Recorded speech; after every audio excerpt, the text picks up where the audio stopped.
Once upon a time, in a grand and cheerful kingdom, there was a beautiful princess named Ella. Ella lived in a magnificent castle surrounded by lush gardens and sparkling fountains. She had everything a princess could wish for, but there was one thing she longed for most of all: a true friend who would be with her forever. One sunny afternoon, Ella was playing by a crystal-clear pond in the castle gardens. She tossed a golden ball high into the air, catching it effortlessly each time. As she played, she noticed a little frog sitting on a lily pad, watching her with curious eyes.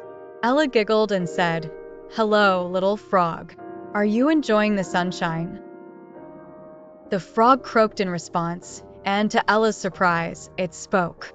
"Princess Ella, I am not just any frog.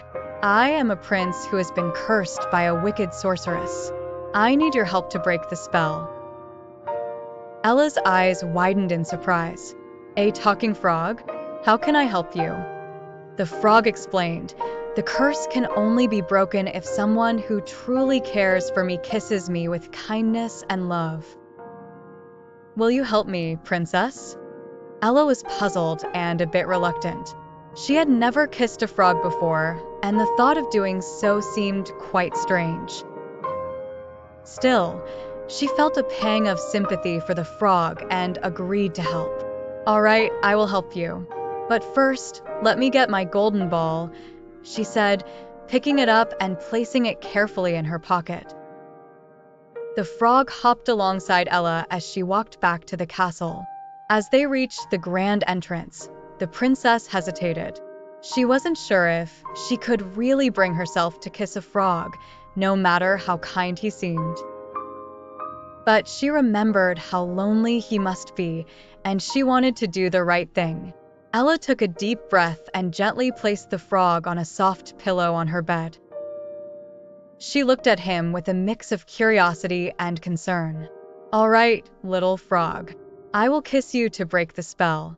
With a gentle peck, she kissed the frog on the top of his head. To her amazement, the frog began to glow with a warm, golden light.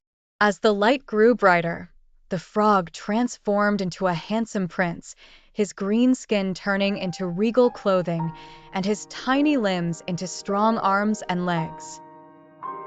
The prince smiled at Ella with gratitude. "Thank you, Princess Ella. You have broken the curse with your kindness. I am forever grateful." Ella was astonished but also delighted. "I'm so glad to see you transformed back into a prince. But what will you do now?"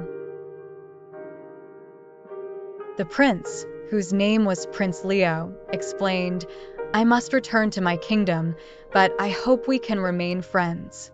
You have shown me great kindness, and I wish to show my gratitude." Ella was touched by his words. As Prince Leo prepared to leave, Ella felt a twinge of sadness. "Will you visit me again?" she asked.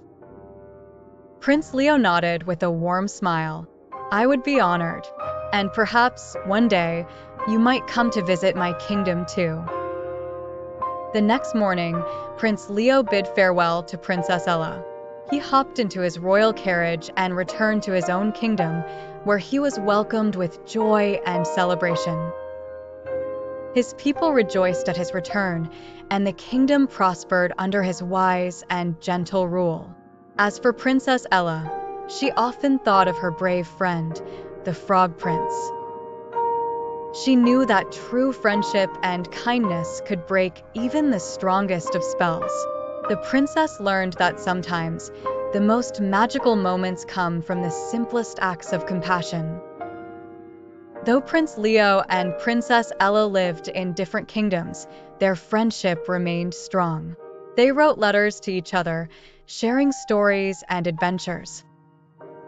And whenever Ella looked out at the pond where she had first met the frog, she remembered the lesson she had learned, that kindness could change the world and create friendships that last forever. And so, Ella and Leo lived happily ever after, knowing that true friendship was the greatest treasure of all. The end.